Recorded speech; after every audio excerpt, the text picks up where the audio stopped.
오늘 우리가 봉독한 성경 말씀은 이미 우리가 잘 아는 말씀입니다. 예수님의 변화산 사건이지요. 어느 날 세 제자를 데리고 높은 산에 올라가셨는데 갑자기 예수님의 모습이 바뀌어진 겁니다. 여기 높은 산 그럴 때에 과연 이 산이 어디일까? 이번에 성지순례단에 가보면 다볼산이라고 하는 곳이 있는데 거기가 예수님이 변형한 산이라 그래서 기념교회도 있고 거기에 조각도 있고 여러 가지 기념할 만한 그런 유품들이 많이 있지만 많은 사람들은 의심해요. 왜? 다볼산은 그렇게 높은 산이 아니거든요. 우리끼리 말하면 남산 정도밖에 안 되는데 그걸 과연 높은 산이라 그랬을까?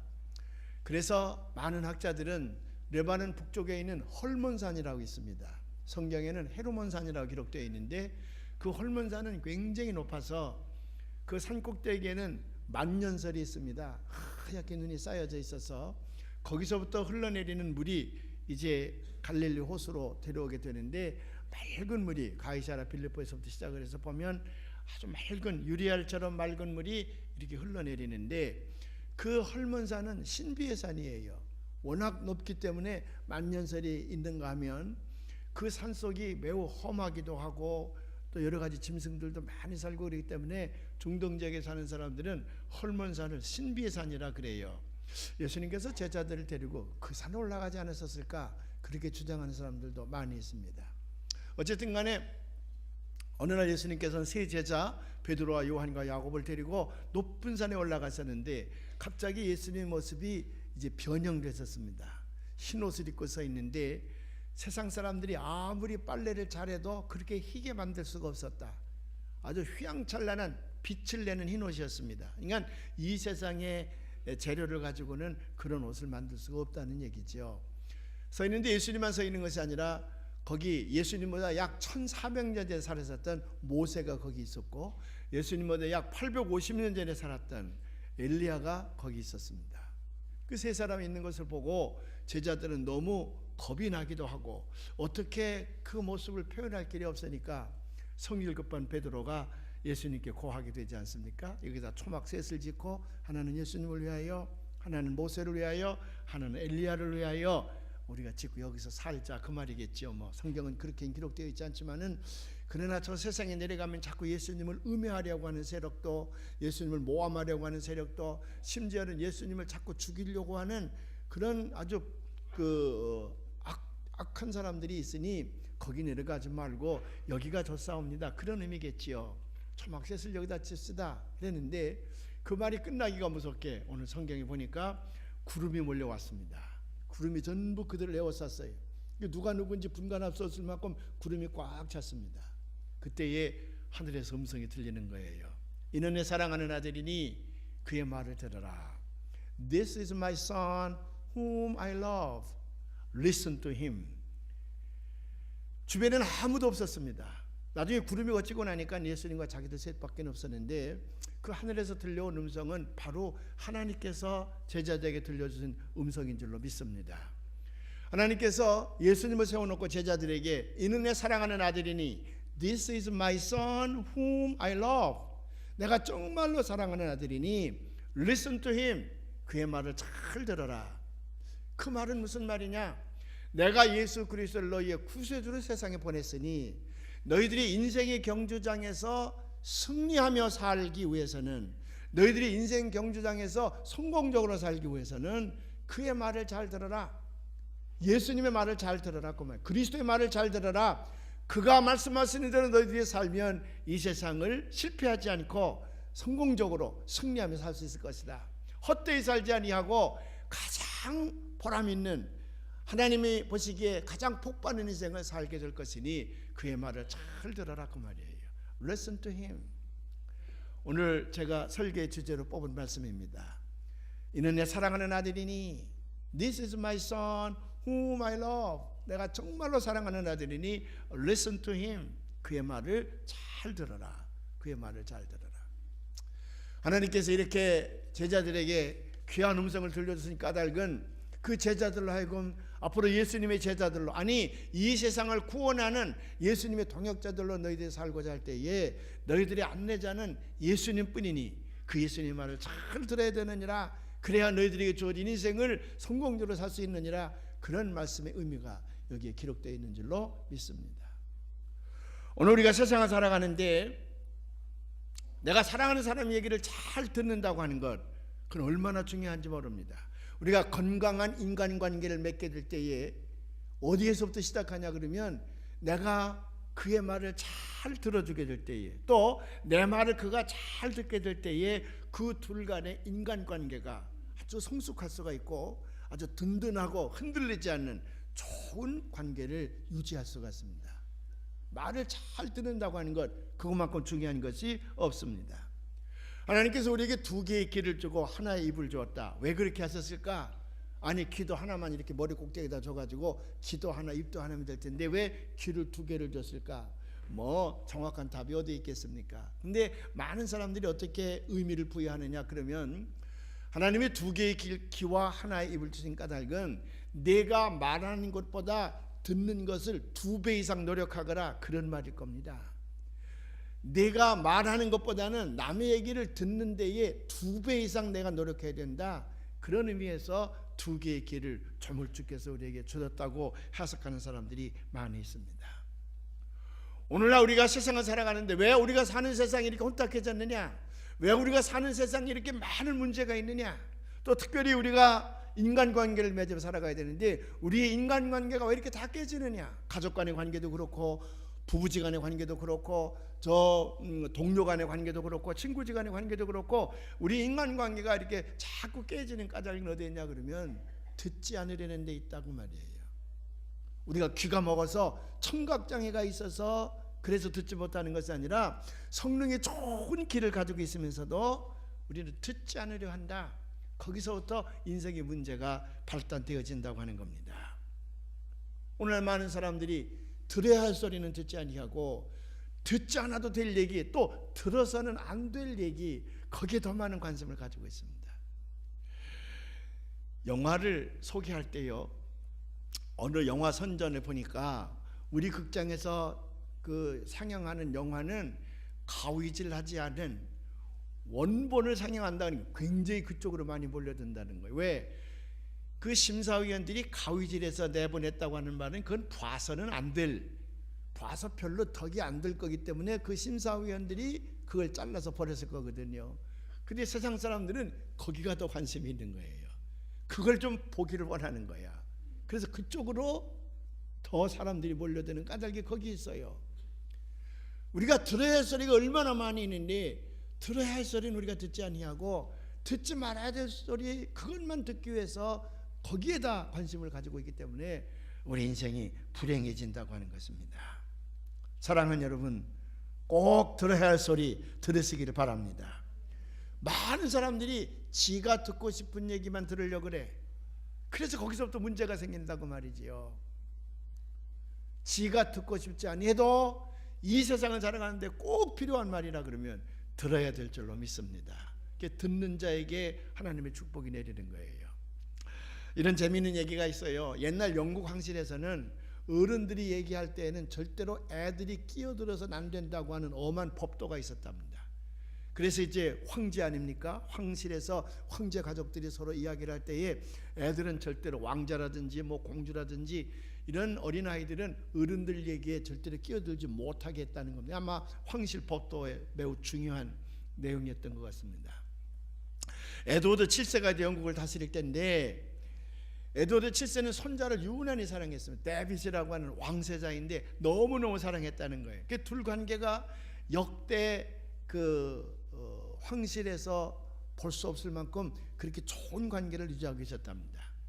에드워드 7세가 이제 온 가족과 더불어 저녁 디너 만찬을 하고 있는데 어른들끼리 이렇게 얘기를 하고 있는데 그 손주 데빗이 할아버지가 임으로 오니까, 그가 황제임에도 불구하고 임으로 오니까 할아버지에게 뭔가 자꾸 얘기하려고 그랬어요. 그러니까 할아버지가 그 눈치를 채고는 엄히 경고를 했습니다. 데빗, 이 황실 법대에 의하면 어른들이 얘기할 때 애들은 절대로 끼어들지 못하게 되는 걸로 모르느냐? 어른들 얘기하는데 왜 자꾸 끼려고 그러냐? 우리나라에서도 그렇잖아요. 어른들이 애들이 뭐라 그러면 어른들 얘기하는데 가만히 있어, 나가 있어. 그래서 이제 애들을 빼놓으려고 하는 경우가 있지 않습니까? 그래서 이 데빗은 아무 얘기도 못하고 가만히 있었습니다. 할아버지가 허락할 때까지는 넌 절대로 얘기하면 안 된다. 예, 알겠습니다. 그 어른들이 다 얘기를 했습니다. 자기들끼리 얘기를 마친 다음에 할아버지가 이제 손자에게 데이빗, 아까 내게 하려고 했던 말이 뭐냐? 내가 이제 허락하니 그 말을 하거라. 그랬더니 그 데이빗 왕세자가 했다는 말이 할아버지 너무 늦었습니다. 아까 제가 말씀드리려고 하는 것은 할아버지가 잡수려고 하는 그 상추에 큰 벌레가 하나 있어서 그거 잡수지 말라고 제가 말씀드리려고 했는데 그만 저를 말 못하게 해서 할아버지가 그거 잡수고 말았습니다. 그랬다는 거예요. 그 황제는 왕세자 얘기를 들었어야 되거든요. 듣지 않았어요. 물론 그걸 먹어서 좋으냐 나쁘냐는 뭐 이제 그 여러 가지 학설이 많겠죠. 뭐 영양학자들이 따져보면 거기에는 비타민도 많고 단백질도 많고 그러니까 에드워드 7세가 그거 먹고 몸이 더 건강해졌는지 모르지만은 어쨌거나 위생적으로는 그 혐오스러운 애벌레잖아요. 그걸 먹어서는 안 되는 건데 손주 얘기를 들었으면 그걸 안 먹었을 텐데 듣지 않아서 그만 그걸 먹고 말았다는 거거든요. 왜 이런 얘기가 나오냐 그러면 꼭 들어야 될 얘기, 그 시점에서 들어야 할 얘기를 우리의 선입견 때문에 또는 자기 유익에 별로 도움이 되지 않는다고 하는 것 때문에 자기 판단에 의해서 듣지 않을 때가 많이 있다고 말이에요. 빌 클린턴이 이런 말을 했습니다. 역대 대통령들은요 다 자기가 대통령이 된 다음에 꿈이 있을 겁니다. 자기가 다스리는 백성들이 잘 살았으면 하는 그런 마음이 있을 거예요. 그래서 전문가들을 불러놓고 좋은 정책들을 펴려고 애를 많이 썼을 것입니다. 근데 이제 이렇게 저렇게 막혀서 그 정책을 제대로 실현하지 못하는 경우가 많이 있는데 빌 클린턴이 젊은 나이에 대통령이 되지 않았습니까? 그는 저 시골 사람, 아르칸사스라고 하는 아주 시골 사람입니다. 대통령이 된다면 어떻게 해서든지 미국을 경제적으로 부흥시키기 위해서 애를 많이 쓴 사람이에요. 그래서 미국 사람들에게는 영웅 대접을 받습니다. 클린턴이 있을 때에 부적절한 관계라는 말이 그때 나왔지 않았습니까? 어떤 관계인지 난 잘 모르겠어요. 부적절한 관계, 루인스키와 뭐 부적절한 관계를 맺었다. 그래서 비윤리적이고 비도덕적인 일을 그가 서슴없이 해냈다는 거거든. 우리나라 같으면 그 벌써 그 인민 재판에 올려서 다시는 정계 들어오지 못했을 것인데 미국 국민들이 그를 다 용서하고 영웅으로 대접해요. 왜냐하면 그가 재임하는 동안에 미국 경제가 굉장히 살아났거든요. 빌 클린턴은 상당히 좋은 평가를 받고 있는 사람입니다. 그럼에도 불구하고 빌 클린턴이 말하기를 내가 대통령으로 있는 동안에 나는 꼭 공동묘지를 달리는 기분이었다. 내 발밑에는 수많은 사람들이 있음에도 불구하고 그들은 내가 달리면서 외치는 얘기를 하나도 듣지 않으려 한다. 그게 무슨 말이에요? 우리나라 공동묘지는 이렇게 봉이 이렇게 있어서 좀 혐오스럽고 거기를 달려간다는 건 어렵지만 미국의 공동묘지는 아주 고급스러운 공동묘지 가보면 이 잔디밭으로 되어 있습니다. 평지로 쫙 되어 있어도 공원이에요, 공원. 빌 클린턴이 그 공동묘지를 막 달려가면서 소리를 지른단 말이에요. 자기가 좀 미국을 잘 살게 하기 위한 여러 가지 정책들을 막 이제 외치지 않았겠습니까? 막 소리를 지르며 달려가도 자기 발밑에 있는 수많은 사람들이 자기 얘기를 들으려 하지 않는다고 말이죠. 그만큼 의사소통이 안 된다는 얘기거든요. 우리에게도 마찬가지죠. 당신은 공동묘지를 뛰면서 아무리 큰 소리를 외쳐본들 당신 발밑에 누워있는 사람은 아무도 당신의 얘기를 들으려 하지 않는 것이 오늘 우리가 사는 이 세계의 문제입니다. 그 빌 클린턴이 우리에게 던져진 질문입니다. 사랑하는 여러분, 우리는 우리가 만드는 세계 안에 살면서 다른 사람이 우리를 위해서 얘기하려는 것을 참 듣지 않으려고 그래요. 특별히 사랑하는 사람의 얘기도 듣지 않으려고 합니다. 스스로 성을 쌓아놓고 자기 세계만 구축하려고 하는 데서 인생의 비극이 싹트게 된다는 거예요. 옛날 미국 방송에서 개그 콘서트 가운데에 유명한 작품이 하나 있었답니다. 그게 이제 키다리와 작다리. 옛날 우리나라에도 뚱뚱이와 훌쭉이 그런 이제 개그 콘서트가 있지 않았습니까? 미국에서도 이제 그런 그 TV 개그 콘서트가 있었다 그래요. 근데 그 제목이 키다리와 작다리. 아마 한 사람은 키가 큰 모양이고 한 사람은 작았던 모양인데 제가 그런 프로를 본 적은 없고 잡지에서 읽었습니다. 거기 주인공이 이제 뮤트와 그 다음에 제프라고 하는 두 남자가 주인공인데 그들이 한번 모여서 모의를 합니다. 완벽한 방음방을 한번 만들어 보자. 완벽한 방음방. 그래 비밀들이 절대로 새지 않는 완벽한 방음으로 되어 있는 방을 만들어 보자. 그래서 둘이 이제 합작을 해가지고 방을 만들었습니다. 야, 이만하면 됐지? 완벽하지? 됐지? 그래서 이제 한 사람이 들어가는 거예요. 뮤트가 그 안에 들어가는 거예요. 제프가 바깥에서 문을 닫고선 잠굽니다. 그 제프가 바깥에 소리를 지르는 게요. 야, 내 말 안 들리지? 그러니까 안에서 하나도 안 들려. 그 이제 뮤트가 나와가지고 손을 잡고 성공이다, 성공이다. 우리 안 들려. 안 들리기는 개뿔따그러 왜 안 들려? 안 들리지? 그러면 정말 안 들리면 대답이 없어야지요. 아무것도 안 들려. 그건 들린다는 얘기잖아요. 오늘날 세계 사람들이 그렇게 살아간다는 거거든. 자기 스스로 방음벽을 설치해 놓고 들려오지만은 관심을 두지 아니하고 딴 데에 관심을 집중한 채 살고 있기 때문에 모든 인생의 관계가 깨진다는 거예요. 존 크램프라고 하는 사람이 이제 사회학자인데 이 사람이 글을 하나 썼습니다. 자기 할아버지와 할머니의 문제점인데 부부싸움을 많이 한 모양입니다. 부부싸움을 하는 게 정상이에요. 부부싸움을 하는 사람들이 우리 부부는 왜 싸움만 하나, 그래서 절망적으로 생각하고 이혼할 생각 마시오. 부부싸움은 살아있다는 얘기요, 사랑한다는 얘기요. 그러니까 질투심도 나오고 그래서 싸우는 것이지, 사랑이 메말라 버렸고 관심이 없으면 부부싸움 안 해요. 우리는 부부싸움을 하나도 안 한다는 거 별로 자랑할 거 못해요. 자주 하시길 바랍니다. 근데 잘 맺어야지, 잘 맺어야지. 이 크램프에 의하면 자기 할머니와 할아버지가 막 싸우는데 자기 할머니가 상당히 지혜롭더라는 거예요. 부부싸움이 시작이 됩니다. 대개는 여자들이 먼저 대들기 시작을 하잖아요. 여기다가 이제 보청기를 끼고 있어는 할머니가 할아버지한테 막 이 할아버마 당신이 이랬다 막 공격을 하는 거예요. 여자들이 막 공격할 적에는 남자가 그거 이렇게 대응하기가 처음에는 잘 못하잖아요. 막 이제 퍼붓고 나면 그 다음에 이제 할아버지가, 그래서 이 할머마 너는 어때? 그리고 할아버지가 이제 막 쏟으면 할머니는 보청기를 딱 빼놓는다는 거예요. 하나도 안 들리거든요. 너 뭐 무슨 말을 하는지 간에 그 할아버지가 팍 쏟아붓는데 목이 가랄 때까지 얘기해도 할머니 표정이 무뚝뚝하거든. 무표정하고. 왜? 안 들리니까 뭐 화날 것도 없지. 뭐 가만히 쳐다보고 있으면 나중에 지쳐서 할아버지가 기권하고 만대요. 그래서 늘 할머니가 거기서 승리하더래. 그러니까 여기 할아버지 할머니들이 혹시 보청기 있으면 싸울 때에 그거가 잘 이용하면 아주 좋은 결과를 가져올지도 모르겠습니다. 이런 현상은 할머니에게서만 있는 것이 아니라 대부분의 사람들이 자기가 들으려고 하는 것만 듣는 데서부터 인간관계가 깨지고 만다는 겁니다. 그 조이스 랜돌프라고 하는 사회학자인데 그가 이제 여러 가지 이론을 전개하면서 아주 슬픈 얘기 하나를 예로 들었습니다. 자기 사랑하는 이제 친구인데 병원에 가서 진단을 했더니 유방암 판정이 나왔습니다. 여자로서 유방암 판정을 내리면 유방을 다 드러내야 되기 때문에 얼마나 마음이 아팠겠습니까? 의사가 얘기합니다. 많이 진전됐기 때문에 빨리 두 유방을 드러내지 아니하면 당신 생명에도 위협이 있습니다. 빨리 합시다.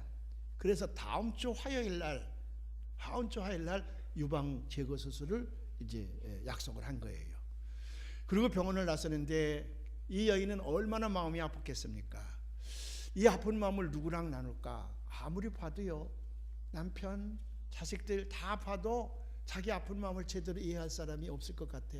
가만히 보니까 엄마는 자기를 낳아서 길렀기 때문에 자기 아픈 마음을 이해할 수가 있을 것 같아서 엄마한테 찾아갑니다.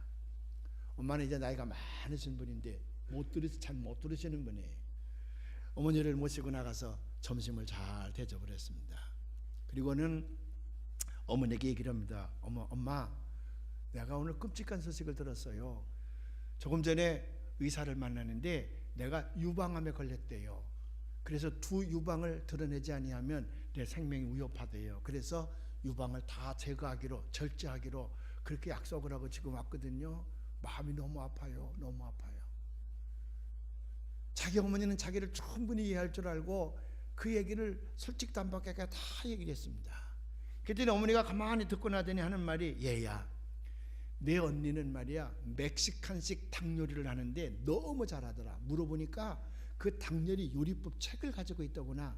너도 그 책을 빌려다가 한번 멕시칸식 닭 요리를 한번 해보려구나.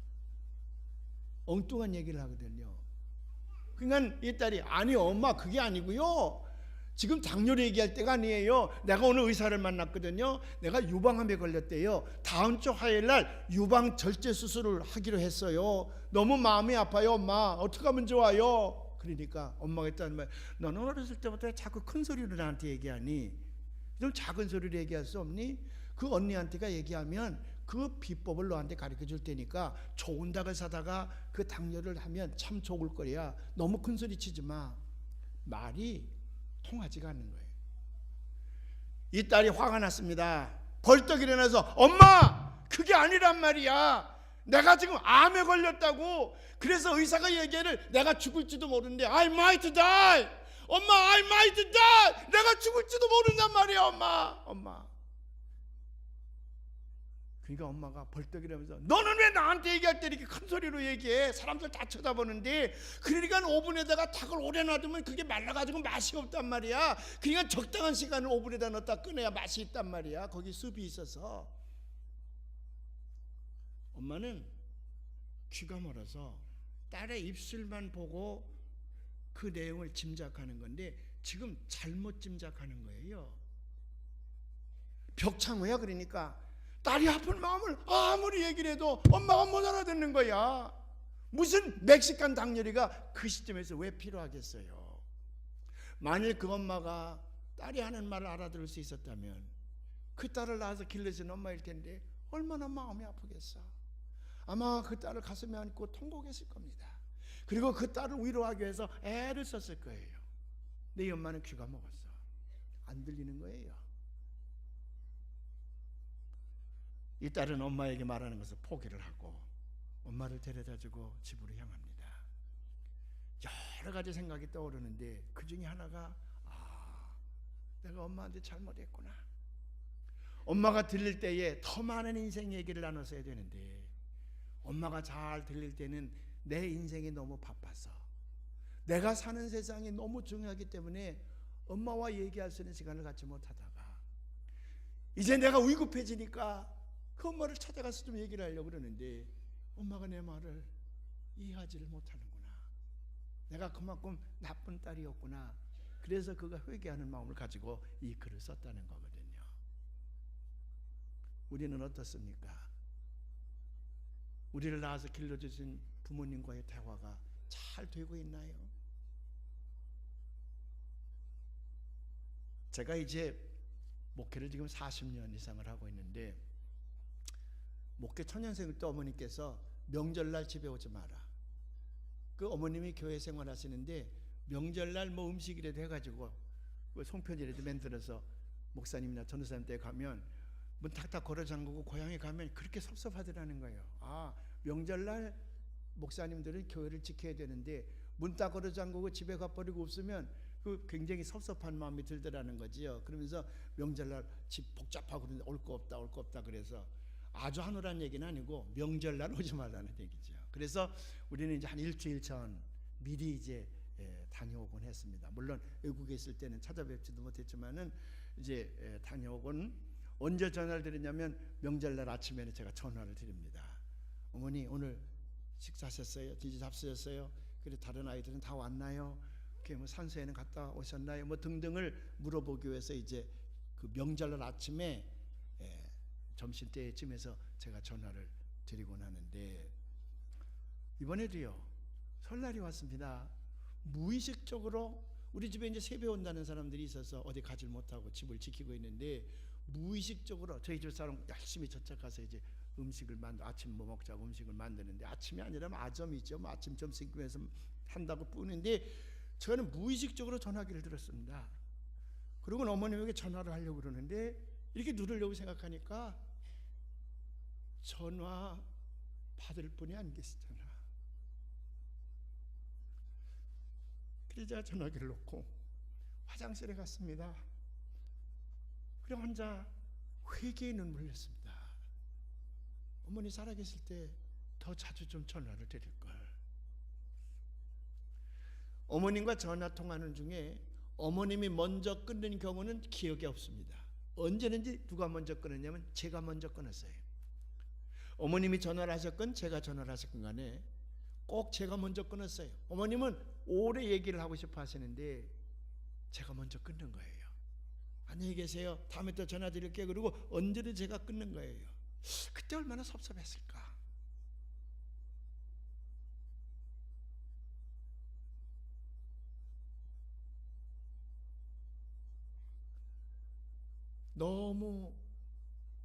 너무 후회스러웠습니다. 뭔가 제가 이제 자동차를 새로 샀다든지 교회를 다시 샀다든지 뭐 무슨 일이 있을 때마다 어머니에게 얘기하곤 했거든요. 어머님 그렇게 좋아하셨거든요. 근데 좋은 일이 있어도 이제 말씀드릴 분이 이상하게 안 계신 거예요.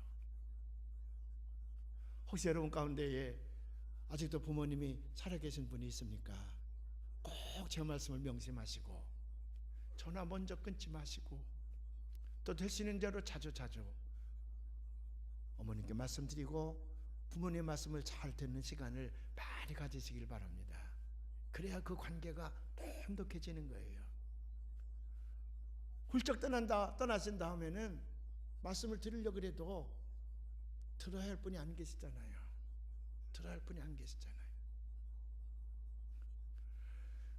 우리 교회는 참 효자들이 많아요. 우리 장로님들, 권사님, 집사님들 보면 부모님들에게 잘하는 분들이 참 많아서 제가 자랑스럽기도 하고 제 자신이 부쩍 더 부끄럽게 느껴지기도 하고 그럽니다.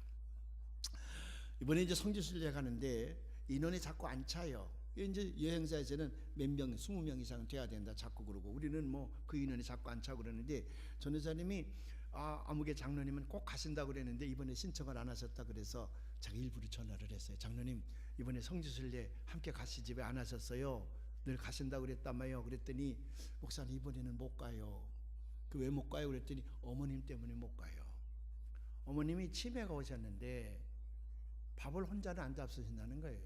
그래 아들이 갔다가 밥상을 앉혀서 같이 먹으면서 치매 걸리면 지금 일어나는 사건은 잘 몰라도 옛날 일은 기억할 때가 많거든요. 그래서 옛날 어렸을 때 어머니 젊었을 때의 이야기 몇 개를 끓여서 나누다 보면 어머니가 아는 게 있대요. 그러면 그때 그 상황을 놓고 어머니가 말씀하시면서 막 웃고 그러시면서 밥을 잘 잡수는데요. 그래서 아침, 점심, 저녁을 제가 꼭 어머니하고 함께 밥상에 마주 앉아서 식사를 해야 되기 때문에 제가 못 가요. 그래요. 그래서 제가 우리 장로님 참 효자이시네. 장하십니다. 참 잘하십니다. 그랬더니 그분이 뭐라고 말씀하시냐 그러면 이거 아무것도 아니에요. 우리 어머님이 홀로 되셔서 혼자 저를 기르시는데 저를 어렸을 때 기르시느라고 너무 고생을 많이 하셨습니다. 근데 제가 어머니께 해드린 게 없거든요. 그래서 마지막 돌아가실 때까지 내가 마지막으로 이거 좀 잘해드리려고 그래요. 어머님이 날 위해서 고생하신 거 생각하면 이건 아무것도 아니에요. 그래요. 근데 그 장로님 말씀이 어째 날 보고 핀잔을 주는 것 같아요. 그분 어머님이 그 아들 하나를 기를 때 고생을 많이 하신 것 그건 아무것도 아닐 겁니다. 저희 어머님은 7명이나 기르셨는데 얼마나 고생을 많이 하셨겠어요. 근데 전 그렇게 하지 못했거든요. 저는 참 이상하게 아버님도 그렇고 어머님도 그렇고 임종을 지키지 못했습니다. 아주 불효막심한 놈이지요. 임종을 지켜드리지 못했어요. 근데 그 장로님 하시는 말씀이 내가 돌아가실 때까지는 어머님하고 그렇게 마주 밥상을 앉혀놓고 옛날 얘기하면서 웃으면서 어머님을 모시고 싶다는 거야. 얼마나 훌륭합니까? 사랑하는 여러분, 우리가 행복하다고 하는 말이 무슨 말인지 아십니까? 행복하다. 돈 많아서 행복합니까? 권력을 많이 쥐어서 행복합니까? 명예가 있고 인기가 있어서 행복합니까? 아니에요. 내가 사랑하는 사람과 내 마음을 저가 듣고 저의 마음을 내가 안고 내 말을 저가 듣고 저가 내 말을 잘 들어주면 그 둘 관계는 행복한 거예요. 이 행복이 우리 안에 넘쳐나기를 주님의 이름으로 축원합니다. 내가 사랑한다는 말은 무슨 말입니까? 내가 사랑한다고 할 때 그 사랑한다는 첫 번째 의미는 뭐냐면 그의 말을 잘 들어주는 거예요. 그래야 내가 그를 사랑하는 겁니다. 내가 사랑한다 그러면서도 그의 말을 등한히 듣는다 그러면 그 내가 사랑하는 거 아닙니다. 그건 위선자입니다. 몇 년 전에 이상하게 미국의 샌프란시스코에 10대 창녀들이 모여들었습니다. 지금도 마찬가지인데 이상하게 동성연애자들도 거기 많고 어린 창녀들이 거기 많아요. 그 10대 창녀들이 많이 모여들으니까 미국의 사회학자들과 심리학자들이 원인을 좀 분석해야 되겠다. 그래서 거기서 국제적인 세미나를 열고 그 사람들을 상대로 설문조사를 통해서 연구를 해서 발표한 내용이 있습니다. 그 설문조사 가운데 이런 내용이 있습니다. 당신은 어렸을 때 가정생활이 어떠했습니까? 당신이 창녀가 된 가장 근본적인 원인은 뭐였습니까? 그런 질문이 있었는데 그 10대 창녀들의 90% 이상이 무슨 대답을 했냐 그러면 나는 어렸을 때에 우리 집안에서 내 말을 잘 들어줄 사람이 꼭 필요했는데 없었습니다. 그래서 집을 뛰쳐나올 수밖에 없었다는 거예요. 왜 없었겠어요? 그 자식을 낳아서 키워하지 않는 아빠 엄마가 어디 있겠습니까? 그런데 대화의 애티튜드가 잘못되었을 것입니다. 그래서 어떤 심리학자는 얘기합니다.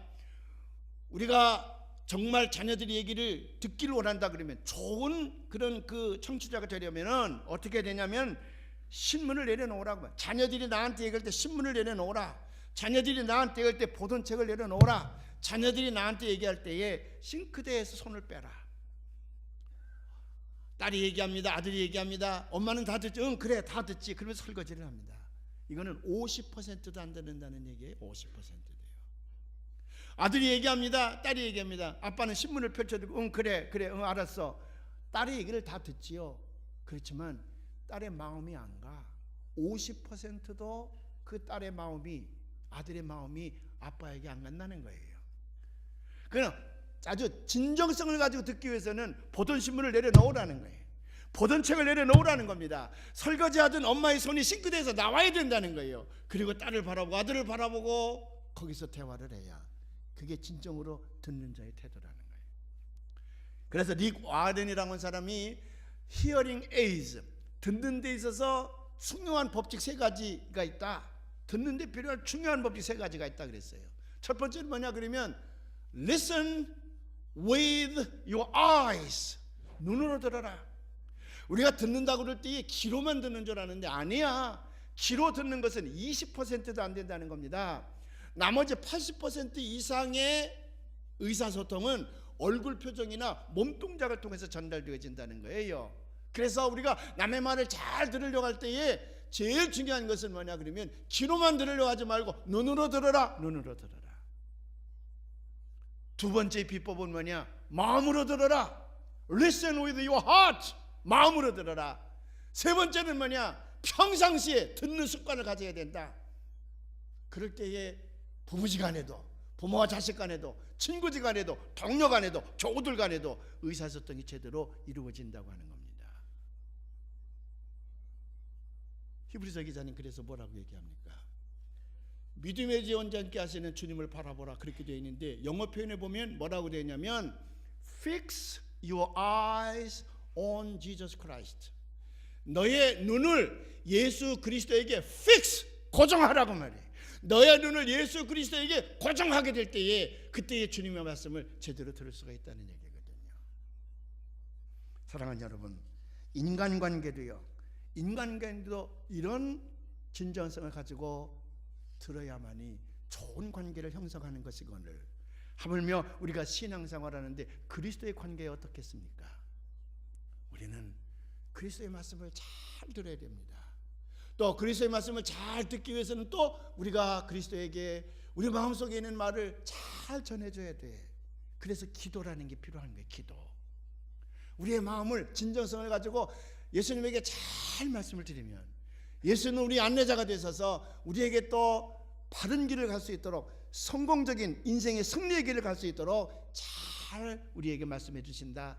그때 그 말씀을 듣고 그대로 행하면 이 땅에서 우리는 결코 실패하지 않는 인생을 살아갈 수가 있다고 하는 겁니다. 그래서 메시아인 예수 그리스도를 변화산에서 보여주신 다음에 예수님께서 하나님께서 그 제자들에게 뭐라고 말씀하십니까? 이는 내 사랑하는 아들이니 그의 말을 들으라. 그의 말을 듣기만 하면 너희들은 결코 실패하지 않을 것이다. This is my son whom I love. Listen to him. 그의 말을 꼭 들어라. 그러면 너희 가는 길에서 너희가 실패하지 않을 것이라고 말해요.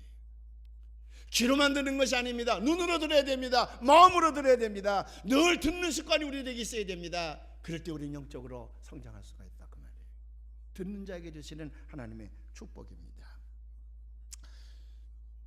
여기 아주 재미있는 예화가 하나 있는데, 미국의 프로골프 가운데에 오래전에 론 메리라고 하는 유명한 선수가 있었답니다. 아주 세계 정상급에 오른 선수였는데 뭐 우승도 많이 했겠지요. 이 사람이 쓴 글입니다. 이 사람이 한 번은 사이프러스 포인트라고 하는 미국의 유명한 골프장에서 이제 경기를 하기로 했답니다. 근데 그 경기장의 규칙이 다른 경기장과는 달랐답니다. 다른 경기장은 언제든지 골프를 칠 때 캐디, 자기를 도와주는 캐디를 데리고 다니는데, 이 골프장에서는 자기 개인의 캐디를 데려오지 못하고 그 골프장에 전속되어야 되는 캐디만을 배정받아서 쓰도록 법칙이 그렇게 되어 있었다는 거예요. 그래서 이제 할 수 없이 이 론 멜도 그 골프장의 캐디를 배정받아서 그 캐디의 도움을 받아서 이제 시합을 하게 됐는데, 나중에 배정받아온 캐디를 보니까 에디라고 하는 노인이야. 노인 할아버지예요. 꼬부족한 할아버지가 자기 캐디로 이제 배정이 된 거예요. 뭐 경기장 규칙이니까 어떻게 하겠습니까? 그 통성명을 하고 대충 설명을 들은 다음에 나는 이런 습관이 있으니까 이럴 때 당신이 좀 도와줬으면 좋겠다 얘기를 하고 첫 번째 홀에 나갔습니다. 그리고 이제 첫 번째 샷을 했습니다. 두 번째 저 홀까지 거리가 얼마입니까? 보통은 150야드, 160야드 그러는데 요 캐디가 할아버지가 뭐라 하면 172.5야드 이렇게 얘기를 한단 말이에요. 그러니까 이 론 메리 있다가 이 할아버지가 이게 정신 나갔나, 어떻게 가서 차로 재지도 안 했는데 몇 점 몇 가지도 얘기를 하나, 인치까지 얘기하는 거거든요. 그러니까 이게 좀 이상한 노친내로구나 그렇게 생각을 하고 이제 게임을 합니다. 러프에 들어갔습니다. 이제 풀밭에 들어갔습니다. 이럴 때는 어떻게 치면 됩니까? 그러니까 그 자기는 오른쪽으로 쳐야 되겠는데 캐디가 하는 말이 왼쪽으로 치라. 이 사람이 정신 나갔나? 오른쪽으로 쳐야지. 그래서 그 사람 말을 무시하고 자기 뜻대로 쳤습니다. 그린에 올라갔습니다. 퍼딩이라고 그러죠. 그린에 올렸는데 엉뚱한 데로 놔준다는 말이에요. 엉뚱한 데로. 그래서 이 사람이 정신 나갔나? 이 골프도 모르는 사람이 캐디로구나. 그리고 자기 멋대로 놓고서는 쳤습니다. 아무래도 이 사람을 신뢰할 수가 없어서 그 다음부터는 무시를 하고 가방이나 들고 오라 그러고 자기 실력대로 쳤습니다. 결과는 어땠냐? 뭐 완전히 잡친 거지요. 뭐 자기 인생 가운데에 제일 점수가 나빴답니다. 아주 너무 창피할 만큼 실패한 거예요. 나중에 알고 봤더니 이 골프장에는 착시 현상이 많은 골프장이에요. 착시 현상. 우리가 제주도에 가면 그 착시 지점이 있지 않습니까? 분명히 오르막길인데 버스를 타고 관광버스를 타고 이렇게 올라가는데 오르막길인데도 기아를 풀면 이게 뒤로 백하지 아니하고 앞으로 막 가잖아요. 제주도 안 갔다 온 모양이네. 제주도 가면 반드시 거기에 착시 현상 되는 지점을 통과하게 하거든요. 안 갔다 온 사람은 꼭 제주도 한번 가보세요. 섭섭해 여기요. 제주도 사람들이 한번 관광지 가보시기 바랍니다. 분명히 우리 눈에는 높아 보이는데 착시 현상으로 높아 보이는 거예요. 옆에 있는 지형이 이렇게 조합된 것이. 그러니까 거기 경험이 있는 사람은 그걸 알아요. 그리고 경험이 있는 사람의 얘기를 들어야 되는 거거든. 그러니까 캐디의 말을 듣고 쳤어야 되는데 다른 캐디를 데려오지 못하게 하는 이유도 아무리 캐디가 유명하다 할지라도 그 착시 현상을 읽지 못하니까 다른 캐디는 데려오지 못하게 하고 거기서 경험 많은 그 골프장에 예속되어져 있는 전속 캐디만을 사용하게 하는 까닭이 거기 있었거든요. 이 론 멜은 교만한 마음이 들어서 자기 실력이 세계 정상급인데 감히 누가 나를 당하랴. 자기 상식을 가지고 한 거예요. 근데 비참하게 끝났습니다. 그걸 자기가 모른 거예요. 실패자가 되어져서 가방을 들고서 터벅터벅 나오는데 그 에디라고 하는 할아버지 캐디가 나오면서 그에게 이렇게 얘기를 했다는 겁니다. 만일 내가 이 골프장에서 골프를 잘 치기를 원했다면 너는 내 말을 들었어야 한다. If you want to play this course well, you have to listen to me. 이 골프장에서 골프를 내가 잘 치기를 원했다면 너는 내 말을 들었어야 된다. 그러고는 할아버지가 나가더라는 겁니다. 신앙에 좋았던 론 멜은 그때에 하나님의 음성을 거기서 들었다는 거예요. 우리 인생이 뭡니까? 우리는 이 세상 인생의 경주장에서 달려가는 사람들이거든요. 어떤 사람은 50년 달립니다. 60년 달립니다. 70년 달립니다. 우리가 이 인생의 경주장에서 잘 인생의 경주를 맞추려면 우리를 안내하는, 우리를 인도하는 분의 얘기를 잘 들어야 되거든요. This is my son whom I love. 하나님께서 제자들에게 이 말씀하신 까닭은 너희가 예수 그리스도를 따르는 제자들이 될 것이 아니냐. 그러기 위해서는 이는 내 사랑하는 아들이니 아들의 말을 잘 들어라. 그러면 내가 승리할 것이라는 거거든요. 오늘 우리가 예수를 믿는 사람 아닙니까? 예수를 잘 믿고 우리에게 주어진 인생의 경주장에서 승리하기 위해서는 하나님께서 우리의 구세주의 안내자여 우리의 인도자이신 예수님을 우리에게 붙여주셨거든요. 그러니까 너는 그 예수님의 말씀을 잘 들어야지. 내가 잘났다고 내 교만과 내 경험과 내 지식만 가지고 믿었다가는 너는 실패하고 말 것이다, 그 말이에요. 론 멜은 그걸 거기서 깨달은 거예요. 그래서 하나님 앞에 감사했다는 겁니다. 내가 더 늙기 전에 이 골프장에서 이 할아버지 캐디를 통해서 중요한 교훈을 주셨는데 나는 골프에서는 졌지만 내 인생의 경기장에서는 결코 내가 실패하지 않으리라. 낙오자가 되지 않으리라. 이제부터는 주님의 말씀을 잘 듣고 내가 살아가려고 결심을 했다는 거예요. 그래서 그의 신앙의 체험담을 글로 쓴 걸 제가 읽게 되었습니다. 사랑하는 여러분, 자녀들을 정말 사랑하십니까? 자녀들을 정말 사랑하고 싶습니까? 그들의 말을 들으시길 바랍니다. 아내를 정말로 사랑합니까? 아내를 앞으로도 더욱 사랑하고 싶습니까? 그러면 아내의 말을 잘 들어야 됩니다. 남편을 정말로 사랑합니까? 그 남편을 정말 사랑하고 싶습니까? 그 남편을 잘 섬기고 싶습니까? 그 남편의 말을 잘 들어야 됩니다. 부모님을 사랑합니까? 부모님을 정말로 사랑하고 싶습니까? 그러면 그 부모님의 말씀을 살아계실 때, 기먹고 다 늙은 다음이 아니라 살아있을 때, 아직도 내 말이 들릴 때에, 그때에 그 부모님의 말씀을 잘 들을 수 있어야 됩니다. 인생의 경기장에서 실패하고 싶지 않습니까? 인생의 경기장에서 성공적으로 완주하고 싶습니까? 인생의 경기장을 감독하시고 그것을 만드시고 이끌어 가시는 주님의 말씀에 귀를 잘 기울이시고 그 주님의 말씀을 잘 들으시는 여러분들이 되시기를 주님의 이름으로 축원합니다. 테일러 콜웰이라고 하는 사람이 The Listeners, 듣는 자들이라고 하는 책을 써서 히트를 쳤습니다. 근데 그 책의 결론이 뭔지 아십니까? 인생은, 인간들은 어리석게도 이 땅에서 가장 행복하게 살 수 있는 길이 달나라를 정복한다든지 아니면 지구 위에 다른 위성을 얻는 것을 가장 행복하게 사는 지름길이라고 생각을 한다는 거예요. 거기다가 많은 돈을 투자한다는 겁니다. 또 어떤 사람은 내가 이 땅에서, 이 세상에서 가장 성공적이고 힘 있는 자로 살기 위해서는 무기를 가지면 되겠다 그래서 돈을 많이 들여가지고 보다 나은 무기를 생산해낸다는 거예요. 더 성능이 좋은 미사일을 생산해낸다는 거예요. 근데 콜웰은 말하기를 그것들이 결코 우리의 진정한 행복을 가져다주지 못한다는 겁니다. 그렇게 많은 것들이 필요하지 않다는 거예요. 작은 빵 한 쪽이면 하루를 우리는 연명할 수 있다는 겁니다. 진정으로 우리가 행복하기를 원한다 그러면 내 말을 잘 듣는 상대방이 있어야 되고 또 그의 말을 잘 들을 수 있는 친구가 있어야 되는데 예수 그리스도를 우리의 대화의 상대로 삼으시고 그분의 말씀을 잘 듣고 내가 그분에게 하려는 모든 말씀을 그분이 잘 듣게 된다 그러면 우리 이 땅에서 가장 행복한 인생을 살 수 있다는 거예요. 좋은 친구가 뭡니까? 돈을 주고받는 사람입니까? 좋은 친구가 뭐예요? 명예를 주고받는 사람입니까? 아니에요. 좋은 친구는 내 말을 잘 들어주는 사람이야. 그 사람이 좋은 친구예요.